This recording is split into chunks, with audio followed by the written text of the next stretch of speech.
In Algebra 1, we're learning about polynomials and specifically how to add and subtract polynomials.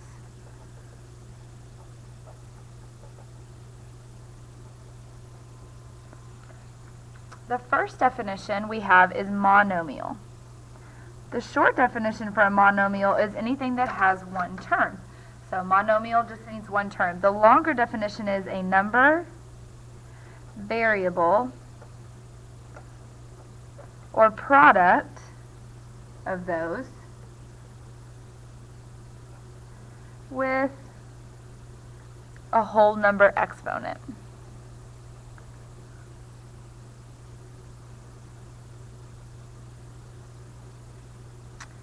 In class we talked about some things that are yes examples and no not examples. So the first thing that is an example would be like 5, because that's just a number, or x, that's just a variable, or negative 7xy, that's a number times a variable, so that'd be the product.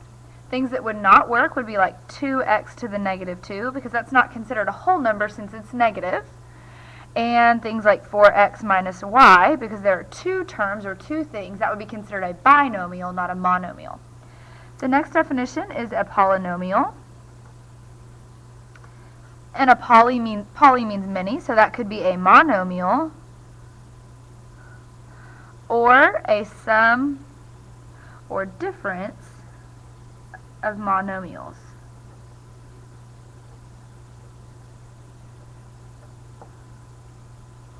The next word is degree. We're talking about polynomials. The degree is the highest exponent. And so when you look at all your terms, the one with the highest exponent. Standard form.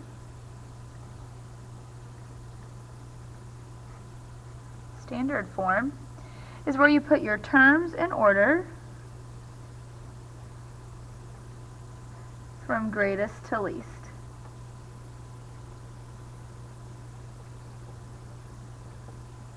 That's a lot of definitions, but that'll help us to be on the same page when we start talking about these things here in the next several weeks. We then looked at a chart that dealt with the degree and the special names. So there's some special names for some of these things. If we have something with a degree of 0, 1, 2, 3, or 4, they have a special name. 0 is constant, so if there is no variable, that would be something to the 0 degree, it's a constant. If it's to the first degree, the graph is linear. We've been talking about that all year. Something to the second degree is quadratic. We'll be talking about that in the near future.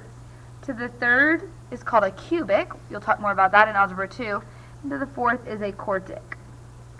And there are some others that we could talk about, but not in this course.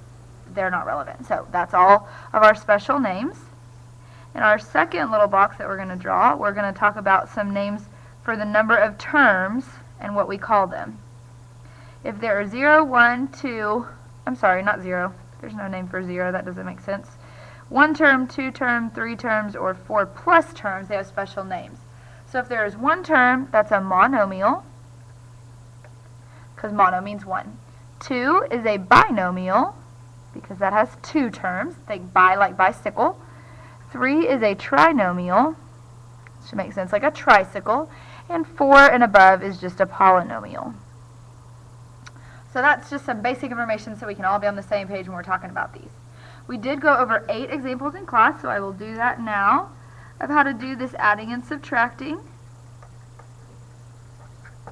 of polynomials. It's pretty self-explanatory, but basically it boils down to adding like terms. So if I have 15m to the third plus 6m squared plus 2m to the third. I notice I have 2 groups of m to the thirds and only 1 of m squared. These 2 can be combined because they're like terms, and I only add my coefficients. 15 plus 2 is 17 m to the third. When I add them together, nothing happens to their exponent, or the ending stays the same. And then I say plus 6m squared. And that is my final answer. Example 2. 3z to the fourth minus 8 plus 16z to the fourth plus 2. I have some z to the fourths. That would be 3 plus 16, which is 19z to the fourth. Again, that exponent doesn't change. And then I have negative 8 plus 2, and negative 8 plus 2 is negative 6. Example 3. 2x squared y, so now we have two variables, 2x squared y minus x squared y minus x squared y.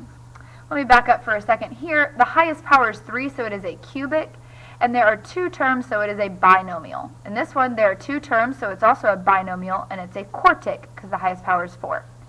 Let's look at this one. And I'm making mistakes all over the place. That should be x squared y. Okay, if I have 2x squared y minus x squared y minus x squared y, all three of these are like terms. So if I do 2 minus 1, remember there's an imaginary 1 there and there. 2 minus 1 is 1, and 1 minus 1 is 0. So when there's a 0, I don't need to write any variables because 0 times anything is just 0. And that is a monomial, and it is a constant. Let's look at some things with parentheses. If I have 2x squared minus x plus x squared plus 3x minus 1. In this case, the parentheses in between doesn't do anything. I can't do anything in this group yet. I can't do anything in this group yet. So the best thing to do here would be to drop all my parentheses and add my like terms. 2x squared and x squared make 3x squared. Negative x and 3x make 2x. And negative 1 hangs out by itself. This is a quadratic because that's squared. Trinomial because there are three terms. And you should also be noticing that each time I'm writing my answer in standard form, meaning my exponents decrease. 2, 1, none. 3, 2, done. 4, none. So see, they're getting lower and lower each time. That's standard form. Example 5, if I have 4b to the 5th plus 8b, and then 3b to the 5th plus 6b minus 7b to the 5th plus b. Okay, I'm going to combine my like terms. In the first group, I can't combine anything. In the second, I can. 3b to the 5th and negative 7b to the 5th is negative 4b to the 5th. 6b and b make 7b. Copy down that first part again. And now I have 4b to the 5th and negative 4b to the 5th, which cancel. And I have 8b plus 7b, and 8 plus 7 is 15, so I have 15b. A linear monomial. The last three examples deal with negatives, so let's take a look at that and make sure we know how to do that.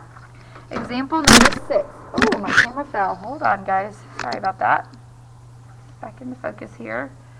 Example number 6. If I have 2x squared plus x minus 4x squared.